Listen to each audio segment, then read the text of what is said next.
marah-marah, malam ini kita tantang untuk bikin orang ketawa. Sebetulnya itu Pak Ahok akan stand up comedy, tepuk tangan dulu dong untuk Pak Ahok. inilah nasib yang namanya Basuki. Ya. Basuki itu nggak pernah jadi penyanyi, pasti pelawak. Okay. Udah nasib. Saya kenapa pakai batik kayak pejabat? Saya masalah tuh saya suka lupa saya itu pejabat. Jadi sebetulnya saya ini orang yang sopan, tau nggak? Cuma karena kesopanan seorang pejabat itu beda dengan kesopanan lagi di nongkrong di warung kopi. Saya betul-betul lupa. Saya ingat banget waktu itu banjir tahun 2013 awal, Pak Jokowi suruh saya beresin tuh waduk Pluit tuh, karena tuh inti dari Jakarta nih, tengah nih. Pokoknya beresin waduk Pluit, jangan sampai damnya jebol. Kalau jebol bisa meninggal. Oke Pak, siap Pak. Terus pagi-pagi saya ngatur 1.200 orang mau pindah, mau ngerayu ke Marunda. Jadi di kantor lurah saya cek semua. Tiba-tiba, ini jam 10 nih, sampai jam 10, tiba-tiba semua pegawai PNS itu panik, tau gak? Semua kayak panik, terus cepat-cepat turun ke bawah. Ada apa, saya bilang, ada apa? Pak Wali Kota datang, Pak Wali Kota datang. Langsung saya juga ikut turun cepat-cepat ke bawah. Terus sampai di bawah, terus Pak Wali Kota lihat saya, dia pikir, waduh, mau dimarahin Pak Wagub ini. Mohon maaf Pak, saya terlambat Pak, ada acara keluarga Pak. Terus kenapa mohon maaf sama saya ya? Pak Wagub, mohon maaf Pak. Iya, gue Wagub ya. Otak saya ini, tadi kata kita politikus, kita ini kelamaan jadi pengusaha. Kalau dengar wali kota mah, cepet-cepet disambut, takut kita. Ya malam ini saya pakai baju ini terus saya mengingatkan saya ini gubernur. Saya takut nanti depan Pak JK saya salah kepleset gimana? Gawat kan? Gawat. Terus kemarin saya tanya di teman, kok kayaknya lu lebih sembuh deh sekarang. Minum obatnya apa? Enggak, aku minum obat masih sama, tetap PPG, yang pura-pura gila, pura-pura goblok. 1,5 tablet tiap hari. Kalau kurang pas bahaya. Enggak, lu ada terapi apa? Kok kayaknya sekarang lebih inget kamu tuh gubernur gitu loh. Aku ketemu dikirimin orang di BBM, kirimin video pendek bagaimana meningkatkan daya ingat. Gimana caranya? Coba waktu kecil kalau nakal diapain? Diginiin dari mak bapak lu kan. Jadi aku diajarin terapi, tiap hari pegang begini, turun naik supaya ingat, eling bahwa lu tuh pejabat. Hok, lu jangan macam-macam, dia masih gini terus naik terus. Nah makanya terapi ini lumayan loh ternyata loh. Saya jadi sekarang lebih gampang ingat dan gak gampang marah-marah sekarang. Nah, contoh terakhir saya kasih bukti. Saya itu suka Sabtu Minggu tuh belusukan.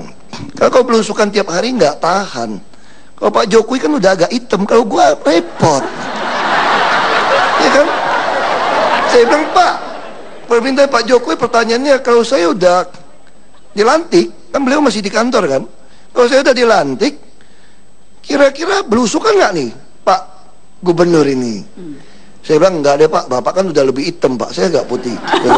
Terus caranya gimana? Gampang Pak, kita bikin belusukan. Saya pasangin CCTV yang bisa lihat plat nomor. Nih Jakarta sampai tahun depan bisa 7.000 nih, kelihatan nih sampai plat nomornya nih. Terus Pak Jokowi nggak bisa, tetap harus ke lapangan karena ketemu rakyat itu beda, kata beliau kan. Saya setuju Pak. Jadi kapan kita cari yang gratisan Pak? Kapan yang gratisan? Ngumpulin massa yang gratisan, tunggu undangan kampung. Ya kan? Kasih ampau doang, ngumpulin orang banyak duduk aja situ. Kawinan. Terus datang kampung-kampung pelosok kan. Ada yang datang di rel kereta api, samping rel kereta api tembok dijebol, dibikin panggung pesta. Terus saya datang kan, ya ini rel kereta api nih jalan kan. Terus apa saya nyalamin, Ahok, gitu. Emang cuma dulu doang dipanggil. Aku juga kagak dipanggil gubernur. Ahok datang. Ya udah, begitu masuk, biasa kan, foto-foto kan, udah foto-foto pulang. Terus mobil masih jauh nih, saya lagi jalan nih. Waduh, ini kayaknya ada preman-preman juga nih. Banyak pakai tato-tato, tapi ada pengawal nih. Terus begitu naik ke mobil, jalan pelan, jalan berbatu jelek, buka kaca. Tahu nggak tuh? Masyarakat panggil apa tahu nggak? Ahok, enggak. Pak, tolong ya Pak, jangan digusur ya Pak. Ya ilah, tiap aku datang bilang mau gusur. Datang ke tepi sungai juga sama. Pak, tolong ya Pak, habis dari sini jangan digusur ya. Terus saya jawabnya apa coba? Masih terus terang, ini zaman modern, nggak bisa bohong. Kaca belum tutup, bilang ini, tenang, belum giliran, tapi pasti digusur. Saya kira itulah kira-kira suka dukanya. Terima kasih. Terima kasih Pak Ahok, Pak Ganjar, terima kasih. Masih akan ada surprise. Tadi aku sebut Kang Emil Bapak Jomblo Nasional, karena kayaknya wali kota yang paling concern sama nasib para jomblo itu Kang Emil. Sampai bikin taman jomblo loh di Bandung. Gini, itu efektif nggak taman jomblo? Harus dibuktikan dulu. Di Bandung itu penduduknya kan 2,7 juta, 60% di bawah 40 tahun. Dan ini mewakili populasi Indonesia.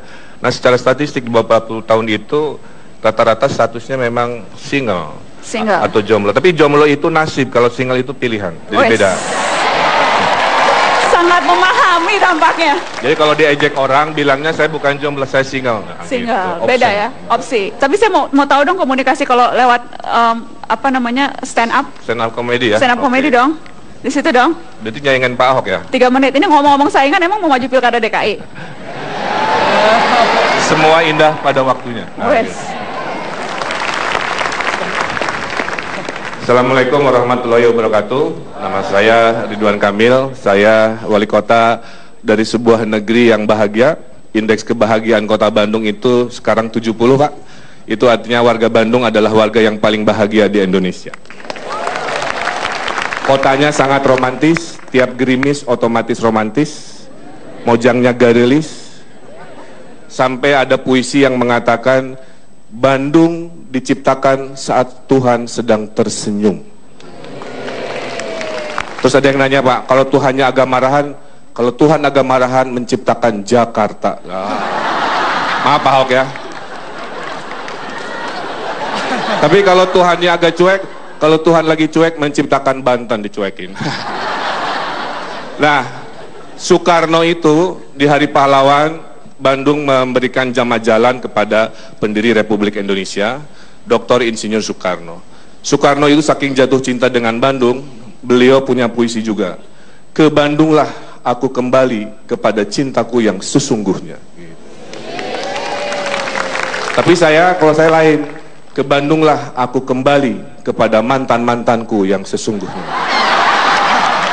Nah, di Bandung ini, Pak, tahun ini kami sedang mencoba meraih Piala Kebersihan Adipura yang 18 tahun tidak mampir di kota Bandung. Supaya nyambung dengan masyarakat, saya bikin poster. Buanglah sampah pada tempatnya, buanglah mantan pada temannya, gitu. Nah, hati-hati buat yang adik-adik ya. Ini kan lagi musim reuni, ya, lagi musim reuni. Saya baca-baca di ensiklopedia, arti mantan itu alumni hati. Gitu. Karena alumni hati berbahaya karena suka ngajak reuni, gitu. Nah, ada di Bandung juga kita menggunakan kalimat-kalimat tadi untuk mengajak masyarakat berubah. Ada sebuah puisi di dinding ditulis, berakit-rakit ke hulu, berenang-renang kemudian. Mantanmu sudah ke penghulu, kenapa kamu masih sendirian? Gitu.